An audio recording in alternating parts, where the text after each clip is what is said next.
What's up, guys? A lot of people ask me what I do with my server and what OS it's running and some things. So we'll take a look at my server now on the software side of things. So as you can see, it's running Windows Server 2012. I think it's still the R1 edition or the R2. I don't know. Yeah, some people may know. I'm not uh, using it a lot, so I'm just turning it on, using it as a file server, and sometimes running on my VMs. So it's still booting up, takes a while. You can see it at the top disk drive is loading. That's my boot drive, an Hitachi one. Now we have hard disk Sentinel, the best program I can think of for a file server running on Windows. It will even read through your your RAID card, which is awesome. So you can detect a lot of things. Like here, there are read errors with the interface, so it's not a big deal. Maybe a bad connector or something. And this one, these are the green drives. Those are going probably are going bad sooner or later. Let's see up here.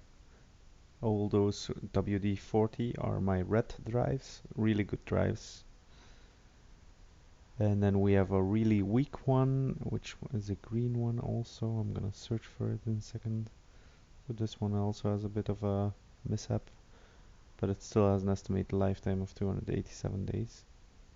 That's good. So this is the green one. This one's going really bad. I'm also thinking of replacing this one as soon as possible. But we'll see. I'm gonna purchase some more 4 terabytes or 6 terabyte drives soon. So let's go to Cinebench, or let's try to benchmark this little tiny processor. Let's close this. And let's see how many cores. So is the C2 750 Avatar. So let's put this on logical. Here you can see 8 cores.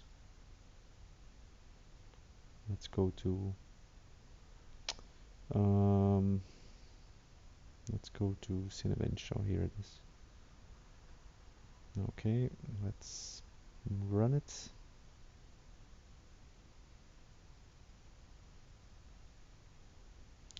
Booting up. There it goes. And let's take a second to completely boot it.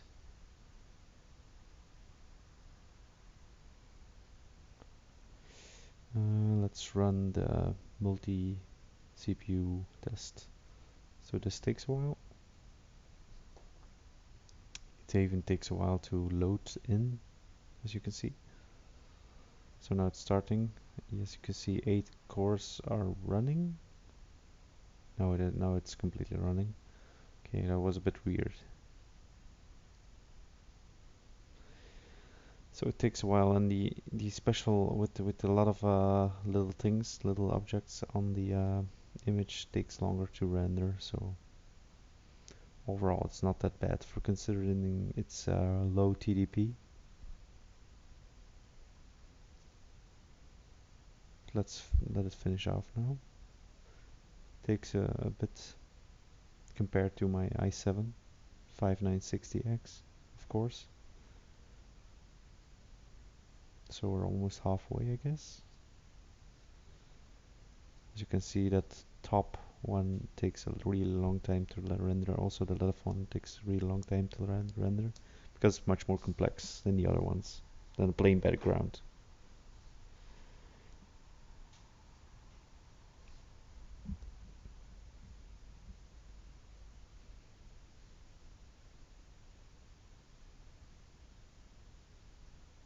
Come on.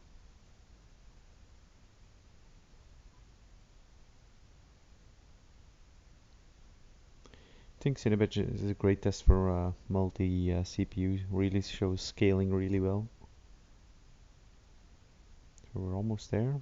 Two sidebars still, which can take long actually. because it's more complex. This test is really the best test for a multi-GPU, as you can see. If one core is already done with something, it moves on or it splits itself up.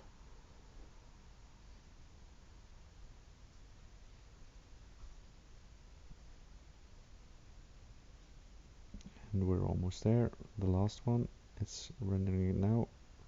This one goes really fast, and there we go. So it's 308 was my top score, now 302, I guess. Well, 302, yeah. So let's see at what clock speed it will run. So as you can see, it completely saturated the CPU, 8 CPUs. Let's run speed fan for some temperatures. I didn't have a license for HDR monitor, so I don't think it will be can open. Forgot that you need a license. And okay, let's never mind this. Just use CPU ID, CPU Z. System 50 degrees, that's not the correct readout. As you can see, the Avaton running at 1.2 gigahertz. It's also relatively low voltage. 8 times L1 catch. And it clocks to 2.4. Actually clocks turbo boost to 2.6, as we will test now.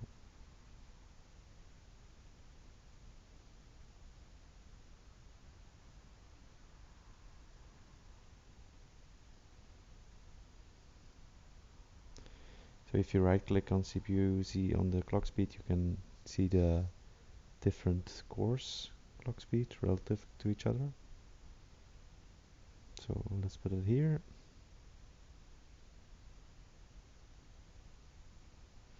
This was actually a bit weird. As you can see, it's running really slowly and still at 1.1 gigahertz. So I thought it was the infinity. It was not. It was constantly trying to spread itself up in more cores. But as you can see, it's gonna ramp up any second now. Just a really weird. Now it's ramping up, but actually not going that much faster. So I don't know if that's a problem with CPU Z or just the way the processor acts. I don't know. So let's look at the temperatures.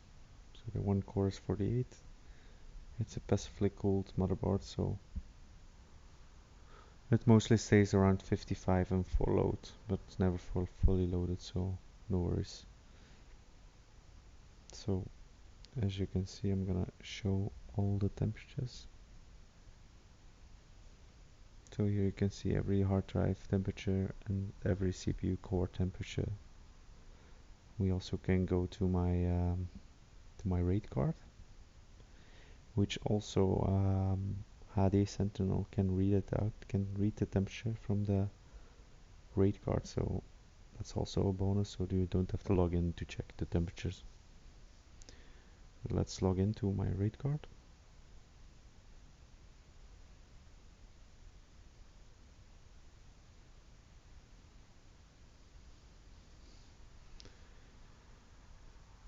No registering. Those are my drives. Oh, sorry, my arrays. These are my drives. So here we click on the RAID card. You see my status, 44 degrees, normal, battery is filled, don't care, whatever. So this was my video about my server, the workings, the OS, quick view, what I store on it.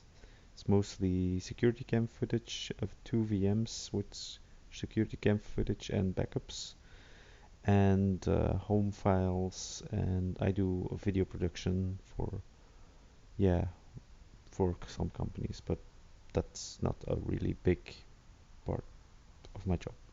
Thanks for watching, guys. Bye.